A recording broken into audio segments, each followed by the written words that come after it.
Magandang araw mga ka-viewers, welcome back to my YouTube channel, Ricky Bilaong TV. So for today's video mga ka-viewers, mayroon naman akong kunting tips about sa pagsulda gamit ang lighter.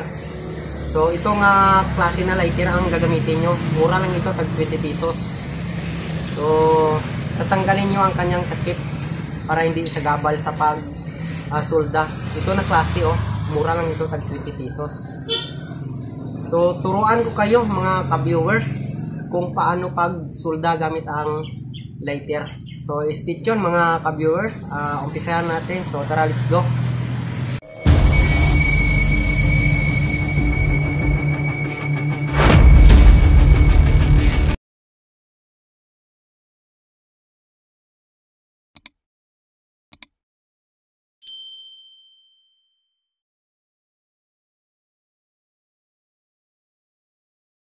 Magandang araw mga ka-viewers, welcome back to my YouTube channel, Ricky Bilaong TV.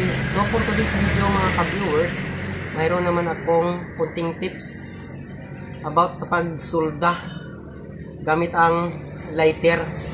So itong klase na lighter ang gagamitin nyo, mura lang ito, tag 20 pesos. So tatanggalin nyo ang kanyang takip para hindi isagabal sa pag-sulda. Ito na klase mura lang ito, tag 20 pesos. So turuan ko kayo mga ka-viewers kung paano pagsulda gamit ang lighter. So stay tuned mga ka-viewers, umpisahan natin. So tara, let's go.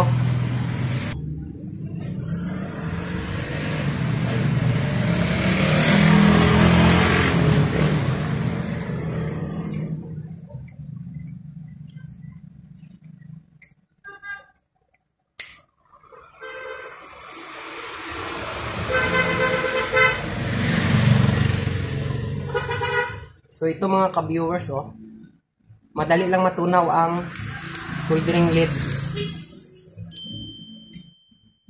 Kung halimbawa brown out, tapos kung magsulda kayo, so pwede gamit ang lighter, makasulda na kayo.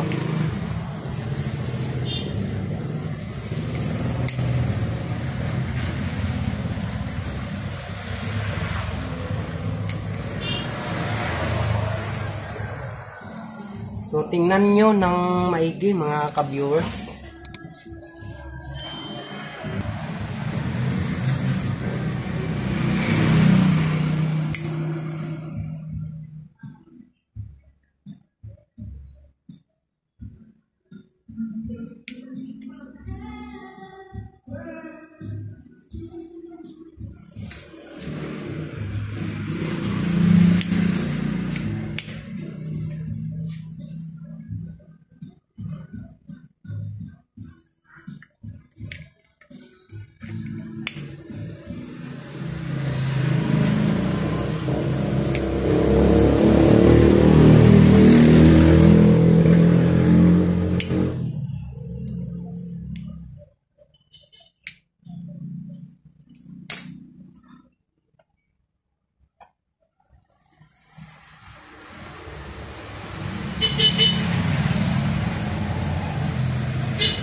So bali ito na ang plastada mga ka-viewers.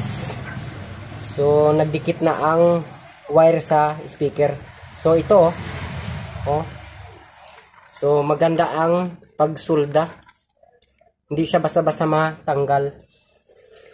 So yun lang ang gagawin nyo mga ka-viewers kapag wala kayong soldering iron katulad nito. So ito lang ang gagamitin nyo. Ito na klasihan na lighter ang gagamitin nyo sa pagsulda. So mura lang ito.